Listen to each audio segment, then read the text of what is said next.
نبی پاک نے بڑی مونچھیں نہیں پسند کی، حضور کو اچھی نہیں لگتی۔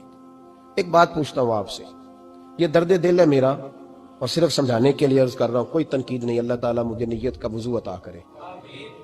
ایک بات بتانا، اگر بہو کھانا پکا کے لائے اور سالن سے بال نکل آئے تو پھر اس کا کیا حال ہوتا ہے؟ کئی تو بوڑھے پلیٹ اٹھا کے دیوار میں مارتے ہیں، ایسا ہی ہوتا ہے نا، یہ کیا ہے؟ اور اگر کبھی روٹی سے نکل آئے تو بیوی صاحبہ کا کیا حال ہوتا ہے؟ یہ کوئی طریقہ ہے کھانا پکانے کا؟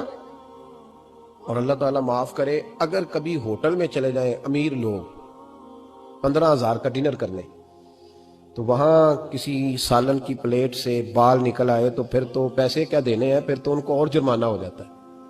یہ تو سارے بال نکل آئے تو مشکل، اور ویسے بھی جو نفاست ہے نا طبیعت کی، اس پر بوجھ بنتا ہے، بال کھانے میں ہو آٹے میں ہو تو بوجھ بنتا ہے۔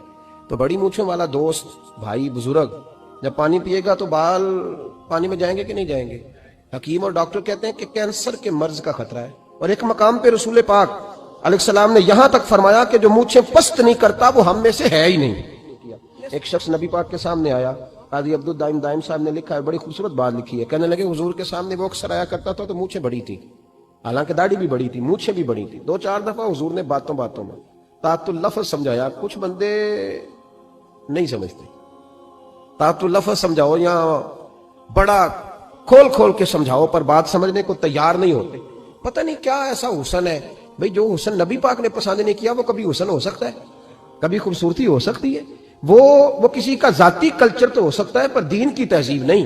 نبی کریم علیہ السلام نے کئی دفعہ سمجھایا تو ان کی سمجھ میں بات نہ آئی۔ ایک دن وہ بیٹھے ہوئے تو حضور نے ایک صحابی سے فرمایا کینچی لاؤ، کہنے لگے میں سمجھ گیا کہ میرے ساتھ کچھ ہونے لگا ہے۔ ساتھ ہی حضور نے فرمایا ایک مسواک بھی لانا، کہنے لگے میں نے کہا بچت ہو گئی، میرے تو دانت صاف ہے۔